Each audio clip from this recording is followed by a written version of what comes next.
Հենց ֆինանսական թափանցիկությունն է, որի պարագայում ես ասում եմ, այս կարամ մի փոքր փակագծեր բացեմ, չնայած մի փոքր լրագրողական հետաքրքրությունն էլ արդեն ցույց կտա, թե ինչի մասին է խոսքը։ Մենք տեսել ենք, որ նախընտրական քարոզչության ժամանակահատվածում ուրեմն պետական միջոցների հաշվին տեղի է ունեցել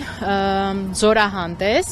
որի միայն կազմակերպչական երրորդ կողմին վճարված գումարը կազմել է 419 միլիոն դրամ, ավելի քան 1.5 միլիոն դոլար։ Մենք ասում ենք, որ եթե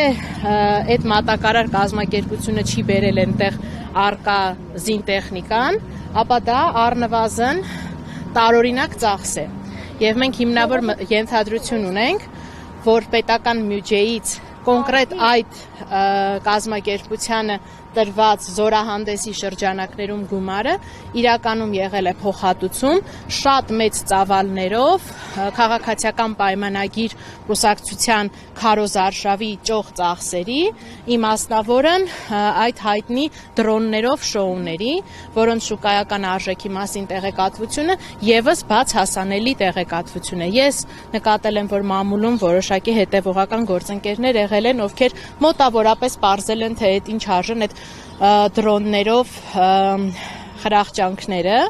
եւ այդ թվերն իրական են, եւ այդ դրոններով այսպես ասած շոուները տեղ են գտել համարյա թե Հայաստանի բոլոր մարզկենտրոններում եւ Երևանում, եւ դրանց հանրագումարը չէր կարող լինել այլ փոքրիկ թիվը, որը ներկայացված է եղել քաղաքացիական պայմանագիր կուսակցության վերջնական հաշվետվությունում։